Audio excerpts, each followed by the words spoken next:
புகழ்பெற்ற குற்றாலம் அருள்மிகு திருக்குற்றாலநாத சுவாமி கோவிலில் தைத்தப்ப திருவிழா கோலாகலமாக இன்று நடைபெற்றது. தென்காசி மாவட்டம் குற்றாலத்தில் வரலாற்று சிறப்புமிக்கதும் மிகவும் பழமை வாய்ந்த அருள்மிகு திருக்குற்றாலநாத சுவாமி திருக்கோவில் உள்ளது. புகழ்பெற்ற இக்கோவிலில் ஆண்டுதோறும் பல்வேறு திருவிழாக்கள் நடைபெற்று வருகிறது. இதேபோன்று ஒவ்வொரு ஆண்டும் தை மாதம் தைத்தெப்ப திருவிழா நடைபெறும். இந்த ஆண்டிற்கான தைத்தெப்ப திருவிழா சித்திரை சபை முன்பு அமைந்துள்ள தெப்பக்குளத்தில் இன்று தெப்ப உற்சவம் கோலாகலமாக நடந்தது. முன்னதாக திருக்குற்றாலநாத சுவாமி கோவிலிலிருந்து திருக்குற்றாலநாத சுவாமி, குழல்வாய்மொழி அம்மன் மற்றும் திருபலஞ்சி குமாரர் வள்ளி தெய்வானையுடன் சித்திர சபைக்கு எழுந்தருளிய நிகழ்ச்சி நடந்தது. இதனைத் தொடர்ந்து சித்திர சபையில் சுவாமி அம்பாள், முருகர், தெய்வானை, வள்ளியுக்கு சிறப்பு அபிஷேக அலங்காரம், மகா தீபாராதனைகள் நடத்தப்பட்டு மின்னொளியில் ஜொலித்த தெப்பக்குள திருத்தேருக்கு எழுந்தருளியதும் தை தெப்ப திருத்தேர் உற்சவ திருவிழா துவங்கியது. மின்னொளியில் ஜொலித்த தெப்ப திருத்தேர் தெப்பக்குளத்தை 11 முறை சுற்றி வலம் வந்தது. பின்னர் சுவாமி அம்பாள், முருகர், தெய்வானை, வள்ளி ஆகியோர் வெள்ளி ரிஷப வாகனத்தில் எழுந்தருளி திருக்கோவிலுக்கு செல்லும் நிகழ்ச்சி நடந்தது.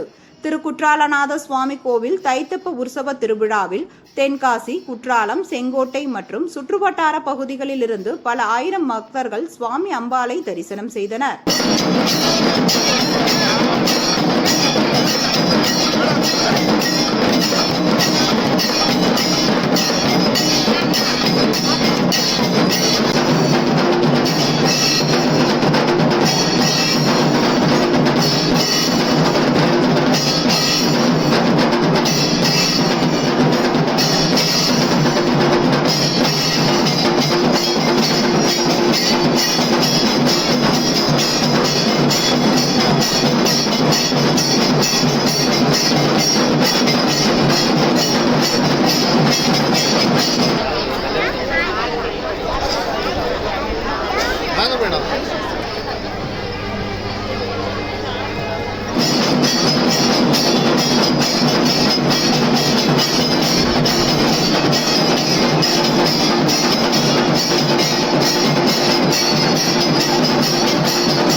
Hello.